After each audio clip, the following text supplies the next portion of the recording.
Whenever you hear Michael Cole say he's the most polarizing superstar in all of the WWE, whenever you hear Cole say that about Cena for a decade, or now Roman Reigns, it makes you think, or makes me think at least, that can't be a good thing. And I really did some thinking about this, and this is pretty obvious, but when you actually say this out loud, pulverizing, what does it mean? It means you're loved and you're hated. Cena, he was the definition of pulverizing for his stint from 2005 all the way through, 2017, 2016, that kind of time period. So over a decade, Cena was the most pulverizing superstar in all of the WWE. I'm using the Cole voice for this, but anyway, Cena was so pulverizing, and realistically, that can be good, but in the context of the WWE and the character Cena played, the hustle, loyalty, and respect, rise above hate, babyface, I love children, I love, pro-cancer, fighting cancer, I love Susan G. Komen, that's Cena character. So to have that character be pulverizing for that long, in that position, it drove away genuinely millions of viewers from pro wrestling in general. Okay? Fans, I made the video about the day wrestling died. From the Attitude Era, March 26, 2001, the day WCW was purchased by Vince McMahon for $2 million. Ever since then, there's been no competition of legit, note. And ever since, pro wrestling's been in a downward spiral, which it escalated, especially, there were certain moments when it escalated. The Benoit thing, the brand splits, the PG era, and then this Cena stuff. And the Cena thing, realistically, at WrestleMania 21 when he won the title, that was cool. They made a star that night with Cena, and they also made a star with Batista. Now, when I look at Cena and Batista was basically unanimously loved or hated. So if he was a heel, you hated him. If he was a face, you loved him. He got the reactions that were desired. Cena, on the other hand, got these reactions where if you love him, you boo. But also in the arena, there are thousands of people who hate him. So you get this mixed reaction, let's go Cena, Cena sucks. Which, for a viewer at home, if you hate Cena and you see him week after week winning every match, are you going to keep watching that show year after year? No, you're not. Why would you? So that prompted hundreds and hundreds of thousands of people, it turned into millions over the years, to just turn off WWE. Now, granted, not just Cena, you have to incorporate the direction of the product, the kiddiness, the bad storylines, the fact that they misuse talent for literally decades now, but above many other factors, the position they put Cena as the most pulverizing superstar in all the WWE, that position for Cena, it drove a nail into the WWE's coffin. A company that died the day WCW was bought, and the Benoit tragedy and everything that happened with that was further it was pinned down by the fact that their top face, who beat every top bad guy for a decade, their top guy, John Cena, was half hated, half loved on average. Granted, some cities, your smart towns, so your Chicagos, your Philadelphias, those places, Cena was probably 75-80% booed. And then, of course, ECW One Night Stand 2006, a legendary pay-per-view, which I'll review eventually. That crowd was 100% anti-Cena, but you get crowds on average which are split, and as a result, the audience who hates him gets driven away. The audience who loves him, that's fantastic. That's great for them. They enjoy the show. Good. Wonderful. I'm not here to say anything bad about that, but the audience who doesn't love Cena gets driven away. Now, my personal stance on Cena, I've grown to have so much more respect for him as the years have gone on, because when you really see how great of a promo he is extraordinary on the mic. He never got enough credit for that because all of his promos were the same thing. And granted, one thing which differentiates Cena from so many is that if you read a Cena promo on paper, or without knowing it's a Cena promo, you'd figure out it's a Cena promo by what he's saying. So many other wrestlers, you wouldn't be able to tell. Because in this day and age, and really for the last 10, 15 years, barely anyone stands out in this company. Maybe people have their catchphrase or two, like for the Miz example. Miz, for example, he'll say "I'm awesome" or quiet on the set. But realistically, Cena, you read a promo, you know exactly what he says. And as the years went on, Cena became got the ability to be more free on the mic, as we got to 2014, 15, 16, or not 2014, 16 on, when Cena was, freed of the shackles of, top babyface, when that started to go to Roman Reigns, Cena was allowed to be free, wrestle matches that are actually better, cut better promos, have more mic time that wasn't as scripted. Like, Cena on the mic, he's exceptional. In the ring, Cena's matches, in my opinion, they're just as good as anyone in the world. Now, just because Cena doesn't do, 450 splash, ricochet moves with technical Daniel Bryan, mat grappling, doesn't make him bad in any way. And we've seen that in 2015 and 2016, the US title open challenges, the matches with Styles especially. Cena's matches in general, they're all really good. So, Cena as an all-round package, in the past few years, I've grown to miss and admire because Cena, compared to pretty much everyone on this current roster, is just so much better at everything. Like, Cena captivates. When you see him on TV, you actually, you really want to watch the segment. When I see a bunch of the people on TV now, especially on SmackDown, I just think, why should I give this my time? So, Cena now, the polarizing figure that drove away the millions, I think he's great, but realistically, you can blame, the death of wrestling's audience a lot on this man.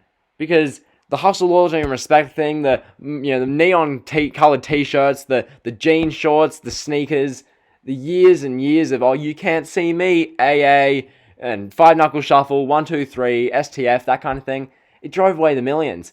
And now we see it with Roman Reigns, who, from 2014 when he came back through literally 2018 until the leukemia thing happened, we've seen Roman Reigns put in this polarizing position.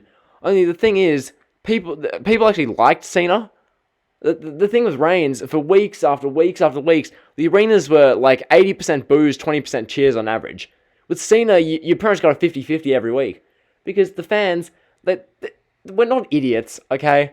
As much as Vince thinks we are, we're not idiots. We see through this Roman Reigns thing. And because the WWE book Reigns the way they do, a man who, Joanna Y, he's hilarious. Like, if him is Joanna Y, just being himself, he's a cool guy. I can see why backstage that they love him. But this Roman Reigns character on TV, come on now. Come on, Vince. You can't be doing stuff like this in this day and age. With social media and the backlash you get from anything, booking Reigns the way they have, it's just not good enough. And it's not even pulverizing with Reigns. With Reigns, it's just the audience hates him. Whenever they push him as though he's God, the crowd just rejects it. At least with Cena, as much as the crowd was 50-50 and he drove away millions, at least there was support there. With Reigns, it's pretty much the people who love Cena, on the whole, your families, your soccer mums, that kind of demographic, your kids, they'll like Reigns generally. But a lot of the audience who like Cena are now growing up and just not liking Reigns because they see what they're doing. It's the same thing they did in 1993. You had Hulk Hogan dominate for that whole decade, and then they did the born-again Hulk Hogan with Lex Luger. They had Lex Luger standing in a mirror flexing with Bobby Heenan talking about how great he was, and then Luger literally won every match in 1993. And they're trying to sell us on the fact that Lex Luger was Hulk Hogan born again. It's the same thing with Cena and Reigns, okay? You're never going to make Reigns into as great as Cena was because you've got the shackles on him. He has to cut the Vince McMahon promos. Vince has to write Reigns' promos all himself. You have to have Michael Cole, as soon as Reigns' music hits, you have to have Michael Cole say, "Oh, the big dog," every time. It's cringe. And you're not doing Reigns any favors by having him, he's either with the Usos, or if he's by himself, he's cutting promos that are so bad, and his matches are just whatever. Having Baron Corbin face him for 4 months, like, who wants to see that? No one. So, realistically, that's the goal, the main thing of this video. I just want to talk about this whole pulverizing thing, because pulverizing is not what wrestling should be. Wrestling with Stone Cold, The Rock, The Undertaker, Kane, Mr. McMahon, that era, and even Triple H, Batista, Ruthless Aggression, Eddie Guerrero, Chris Benoit, they always got the reactions that were desired.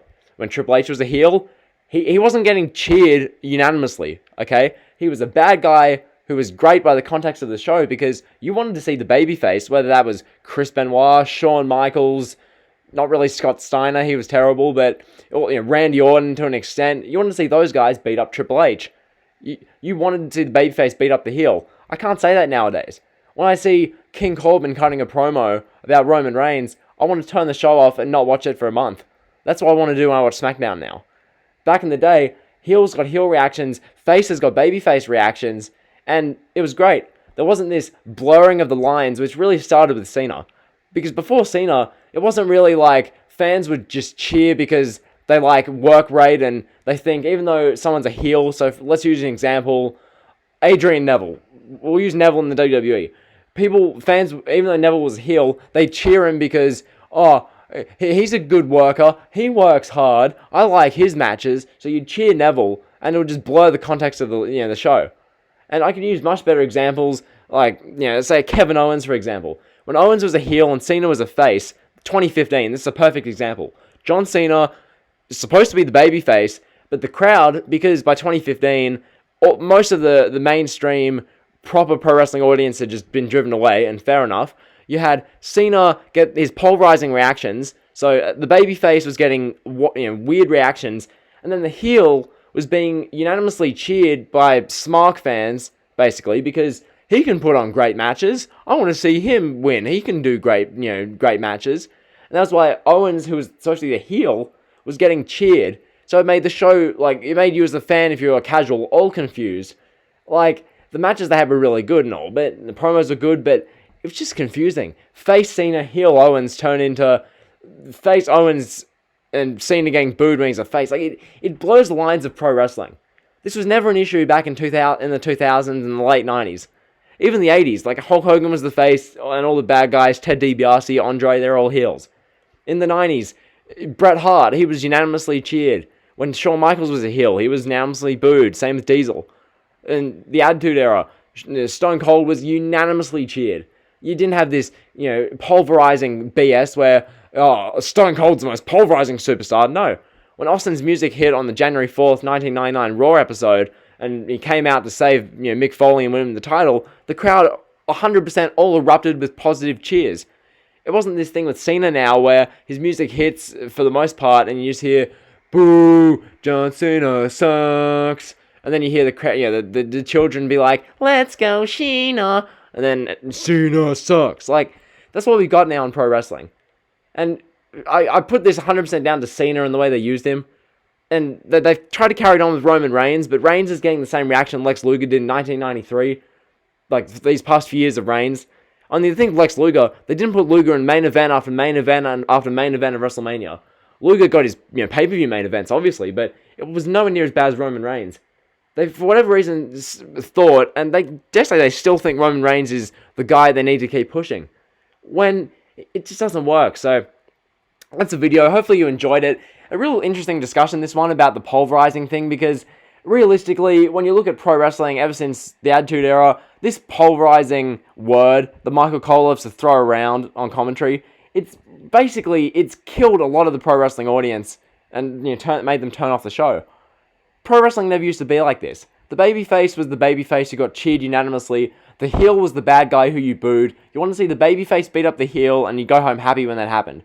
Now, the reality lines have been blurred because everyone's pulverizing now. No one knows who to cheer for if you're a casual. You turn the show on and think, is this a babyface, and why is he being booed? This is supposed to be a heel. Why is he being cheered? Why is Cena getting mixed reaction? It just made the show so much more confusing than it had to be. So, that's a video. Be sure to like, comment, sub. Leave down below what you think of this topic. It's an interesting one, so I'm interested to see what you guys have to say. So that's the video. See ya.